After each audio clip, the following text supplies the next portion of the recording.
Whenever you scroll through any social media, you might get to see a whole bunch of different things. Animal videos, heartwarming moments that are definitely not staged, challenges and makeup reviews, and more often than not, the people you see in the most popular videos will look something like this.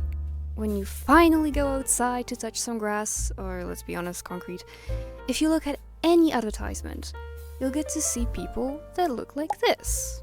Conventionally attractive people are put on a pedestal in every facet of our culture. So it's not all that surprising that in the art space, most of the portraits and original characters also look like the most idealized versions of humans to ever exist. And while there is absolutely nothing wrong with drawing people that you find attractive, in this video, I will try to convince you to draw ugly people. But before we do that, let's start by defining what we in the Western society find beautiful. The current beauty standard prizes traits such as a symmetrical face, youthfulness, fair flawless skin, small noses, big eyes, preferably blue, plump lips, little to no body hair, thin waists, for women bigger breasts, hips and ass, for men shrink-wrap muscles and a strong jaw. There are many more smaller beauty standards for absolutely every body part, from fingers to genitalia, but essentially, you wouldn't be considered beautiful unless you're skinny, white, and have a symmetrical face. That means that the grand majority of the population doesn't fit the beauty standard. And that also means that most of us rarely get to see ourselves portrayed in media in a positive manner. And that has a huge impact on us. Eating disorders and anxiety surrounding aging are on the rise. Plastic surgery has over the past 10 years become destigmatized and it's now seen as a norm. Filters are commonplace and retouching photos is as strong as ever. We, as a society, are getting more and more insecure. And that's where my reason number one, through art we can represent a lot of different kinds of people, comes from. I strongly believe that we as artists have a lot of opportunity for good just by drawing different people that don't all look like this. There is a sense of euphoria when you get to see a character that looks just like you. Just look at their reactions to Penelope from Bridgerton. People fell in love with the character and the actress because the plus-size character was treated with respect by the writers and wasn't ridiculed. Another example of a show that is often praised for its diversity is Dungeon Meshi. Ryoko Kui portrayed so many body types and fictional races with so much heart that the character design became one of the most praised elements of the manga and the show. I believe that by making art of people that look like us, being happy in relationships, living a good life, we can make real people that might feel insecure or inadequate feel like they can and deserve these things just as much as their conventionally attractive peers. Reason number two, drawing exclusively pretty people makes your art boring. Let me just say that pretty, symmetrical faces aren't inherently boring, especially in real life. But in art, they can be uninteresting. Because in art, due to the tools we use, we can achieve absolute symmetry, which is so unnatural that it just doesn't feel right, if that makes sense.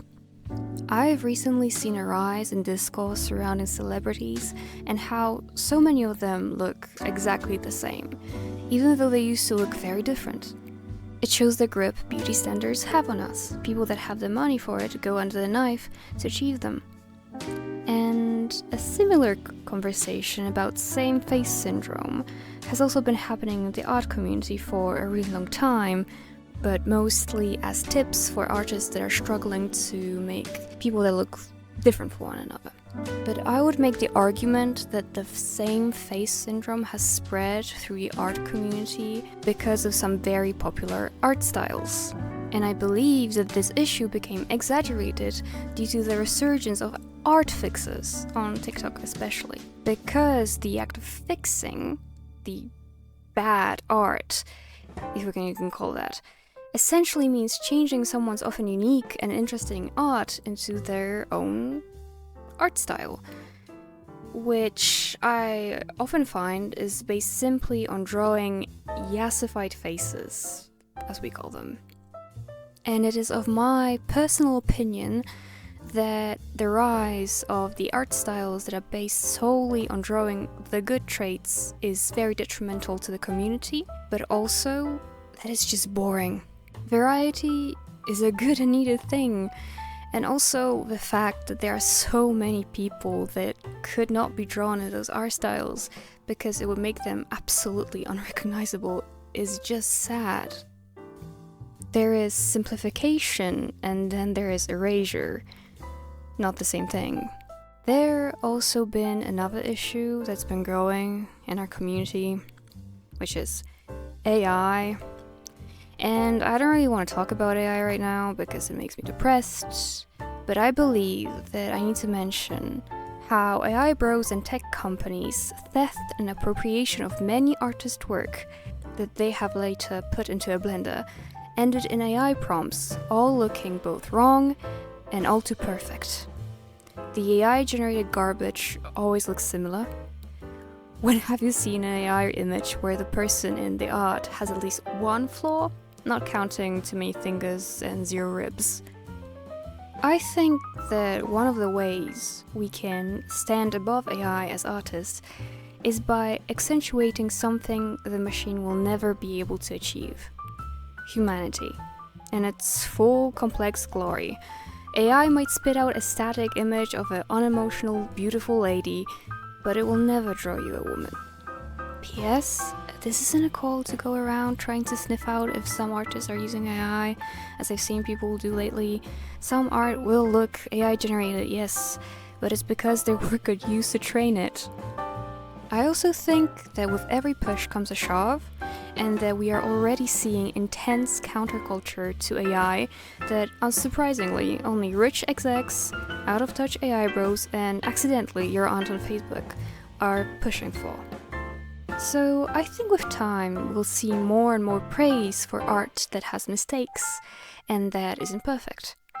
And that leads me to my next point. Reason number 3. Focus on beauty and perfection is blocking your potential.